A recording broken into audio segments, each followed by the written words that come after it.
Fala pessoal, no vídeo de hoje vamos falar sobre esses transformadores aqui, também chamados de autotrafos. Eles são muito utilizados em residências, comércios, onde você chega no local, o seu equipamento, por exemplo, ele é 127 volts e no local só tem a tensão de 220. Então ele consegue transformar de 220 para 127 volts e vice-versa. Quando a sua rede ela é 127 volts, o equipamento que você vai instalar ele é 220. Mesma coisa, ele consegue converter lá a tensão para 220 volts ligando em 127 volts. E aí muita gente acaba errando na hora de dimensionar e comprar o trafo correto por não se atentar a uma informação importantíssima. Esses autotrafos, eles têm a capacidade de fazer as duas funções, ou seja, tanto transformar de 220 para 127 volts, quanto 127 para 220. Mesmo se a sua rede for 110, 220, mesma coisa, ele também consegue fazer essa função de alterar a tensão, rebaixando ou elevando. E aí, quando você tem, por exemplo, um equipamento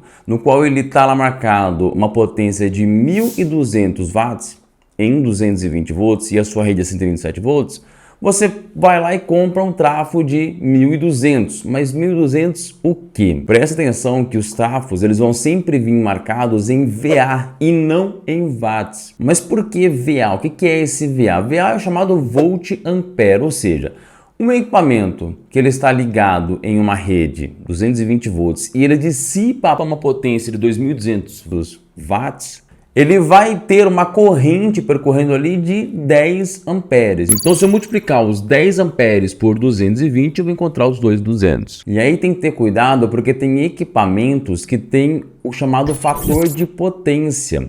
Que, por exemplo, motores elétricos, lâmpadas de LED, eles têm ali uma corrente no qual ela está utilizando no circuito, porém não é convertido em trabalho. Ou seja, o motor elétrico, por exemplo, ele tem lá uma potência mecânica, que vai estar marcando em watts, porém, quando você for medir a corrente elétrica e multiplicar pela tensão que ele está ligado, vai dar uma potência maior do que aquela que está marcada em watts. A mesma coisa uma lâmpada de LED. Se eu tenho uma lâmpada de LED lá, por exemplo, de 100 watts, é a quantidade de iluminação que ela oferece, o quanto ela converte em luz.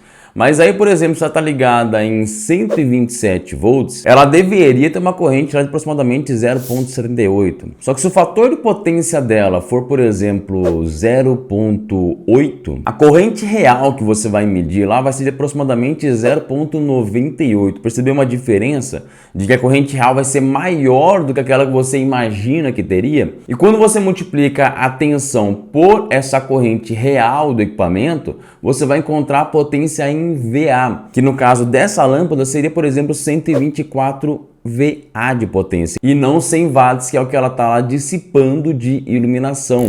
Então, quando você for dimensionar um transformador para um equipamento, é importantíssimo você saber qual que é a potência dele em VA. Os transformadores vão vir sempre marcados em VA, e VA e watts não é a mesma coisa, exceto se o equipamento que você for ligar for um equipamento com carga 100% resistiva. Um aquecedor, por exemplo, as mesmas quantidades que ele tiver lá em VA é a mesma coisa de watts, porque o fator de potência para equipamentos resistivos é 1. O tanto quanto ele absorve da rede, o tanto quanto ele converte em calor. Todos os outros tipos de equipamentos têm ali um fator de potência e é importante você entender e conseguir aplicar corretamente. Então, quando você for dimensionar um alto tráfego como esse, precisa descobrir qual é a potência em VA do equipamento. Não tem marcada a potência em VA? É bem simples. Pega a potência em watts e divide lá, por exemplo, pela corrente bem marcada no equipamento. Ou pega a tensão que ele está ligado e multiplica também pela corrente do equipamento.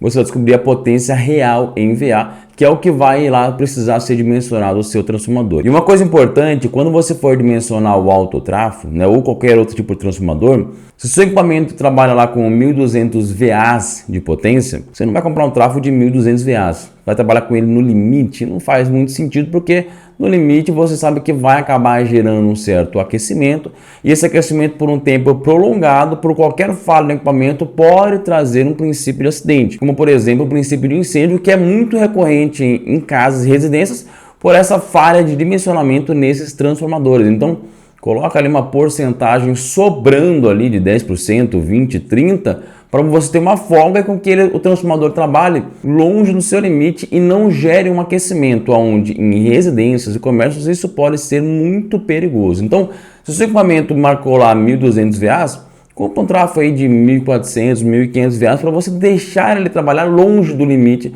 e não ter risco nenhum de um aquecimento. Além, claro, também de no circuito elétrico você ter novos dispositivos de proteção como disjuntores e o DR atuando todos corretamente. Gostou dessa dica? Você sabia como dimensionar um transformador? Quer saber mais? Deixa aqui embaixo nos comentários. E se você quiser saber como dimensionar um transformador, por exemplo, como esse, para a entrada de um comércio ou uma instalação maior, a gente já tem vídeo aqui no canal explicando e detalhando como é que faz. Vou deixar o link aqui embaixo também na descrição. Aproveite e participe também dos nossos cursos, tem curso lançando agora aqui, vou deixar o link também aqui embaixo na descrição.